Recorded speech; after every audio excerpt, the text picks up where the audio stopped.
ಇವತ್ತು ಬೆಳಿಗ್ಗೆ ಬೇಗ ಎದ್ದಿರೋ ಕಾರಣ ಇಷ್ಟೇ, ಸನ್ರೈಸ್ ನೋಡೋಕೆ. ಸನ್ರೈಸ್ ನೋಡ್ಕೊಂಡು ನಮ್ಮ ಅಮ್ಮಂಗೆ ರವೆ ತಂದು ಕೊಟ್ಟೆ. ಆದ್ರೆ ನಮ್ಮ ಅಮ್ಮಂಗೆ ಬನ್ಸಿದ್ ರವೆ ಬೇಡವಂತೆ. ಆಮೇಲೆ ಅಂಗಡಿಗೆ ಹೋದಾಗ ಗೊತ್ತಾಯ್ತು ಮೀಡಿಯಂ ರವೆ ಎಲ್ಲ ಬನ್ಸಿದ್ ರವೆ ಇರೋದು ಅಂತ. ಸೊ ಅದಕ್ಕೆ ಫಸ್ಟ್ ಟೈಮ್ ಏನ್ ತಂದಿರ್ತೀವೋ ಅದೇ ಒಳ್ಳೇದು. ಮತ್ತೆ ಇನ್ನೊಂದ್ಸಲ ಬಂದಿದ್ದು ವೇಸ್ಟ್ ಆಯ್ತಾ. ರವೆ ತರಿಸಿರೋದು ನೋಡ್ಬಿಟ್ಟು ನಾನೆಲ್ಲ ಉಪ್ಪಿಟ್ಟು ಮಾಡ್ತಾರೆ ಅನ್ಕೊಂಡ್ರೆ ಪುಳಿಯೋಗರೆ ಕಟ್ ಮಾಡ್ತಿದ್ರು. ಸದ್ಯ ಉಪ್ಪಿಟ್ಟು ಕೋಲ್ಸ್ಕೊಂಡ್ರೆ ಪುಳಿಯೋಗರೆನೆ ಬೆಸ್ಟ್ ಅಂತ ಅದನ್ನ ತಿಂದು ಬಸ್ ಸ್ಟಾಪ್ ಬಂದು ಜನಗಳನ್ನ ನೋಡ್ತಾ ಇದ್ರೆ ಒಂದ್ ಸಕ್ಕರೆಯಿಂದ ಇರುವೆಗಳೆಲ್ಲ ಮುತ್ತಾಕೊಂಡಂಗೆ ಜನಗಳು ಬಸ್ಸಿಂದ ಮುತ್ತಾಕೋತಿದ್ರು. ಕಾಲೇಜ್ ಹತ್ರ ಕ್ಲಾಸಲ್ಲಿ ನೆಮ್ಮದಿಯಾಗಿರೋಣ ಅಂದ್ರೆ ಇವ್ರದೊಂದು ಪ್ರಾಬ್ಲಮ್. ಕ್ಲಾಸಲ್ಲಿ ಲೆಕ್ಚರ್ಸ್ ಇಲ್ಲ ಅಂದ್ರೆ ಕಚ್ಚಾಡೋದೊಂದ್ ಬಿಟ್ರೆ ಬೇರೆ ಏನೂ ಗೊತ್ತಿಲ್ಲ. ನಿಮ್ಗೆ ಯಾಕೆ ಬೇಕದು ಹೋಗಲ್ಲ.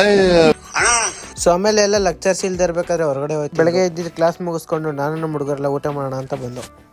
ನಾನು ಪ್ರಮೋಟ್ ಮಾಡಿದ ಹಳ್ಳಿ ಮನೆಗೆ ಬಂದು ಊಟ ಎಲ್ಲ ಮಾಡ್ಕೊಂಡು ಬಿಲ್ ಪೇ ಮಾಡಕ್ ಬಂದು. ಸೊ ಮಧ್ಯಾಹ್ನ ಮೇಲೆ ಕ್ಲಾಸ್ 4 ಗಂಟೆ ಇದೆ, ಇವತ್ತು 5 ಗಂಟೆ ಇಲ್ಲ. ನಾನ್ ರೀಲ್ಸ್ ಮಾಡಾಕಿರೋದ್ ನೀವು ಆಡ್ಕೋತಿದ್ಲು. ಏನ್ ಮಾಡೋಣ, ಚಿಕ್ಕ ಮಕ್ಳೆಲ್ಲ ಆಡ್ಕೊಳಂಗ್ ಆಗ್ಬಿಟ್ಟವೆ ಅಂತ ಕ್ಲಾಸ್ ಹತ್ರ ಬಂದು ಸ್ವಲ್ಪ ಹೊತ್ತೇನೋ ಕುತ್ಕೊಂಡು ಬರೀತಿದ್ದೋ. ಲೆಕ್ಚರ್ಸ್ ಇರ್ಲಿಲ್ಲ ಅನ್ಬಿಟ್ಟು ಕ್ಲೀನ್ ಮಾಡಕ್ಕೆ ಅಂತ ಕರ್ಕೊಂಡೋದು. ಎನಿವೇಸ್ ಇದು ನಮ್ ಕಾಲೇಜು, ನಾವ್ ಕೆಲಸ ಮಾಡಕ್ಕೆ ಯಾಕೆ ನಾಚ್ಕೋಬೇಕು? ನಾವ್ ಎಸ್ತಿರೋದ್ನ ನಾವೇ ಎತ್ಬೇಕಲ್ವಾ, ಏನ್ ಮಾಡಕ್ಕ. ಕ್ಲೀನಿಂಗ್ ಎಲ್ಲ ಮುಗಿಸ್ಕೊಂಡು ಕೈ ತೊಳೆಯಕ್ಕೆ ಅಂತ ಬಂದು.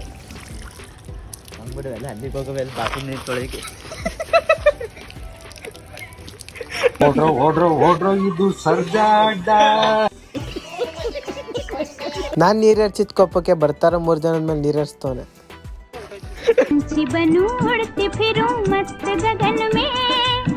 ಸೊ ಮತ್ತೆ ಸಿಗೋಣ, ಬಾಯ್.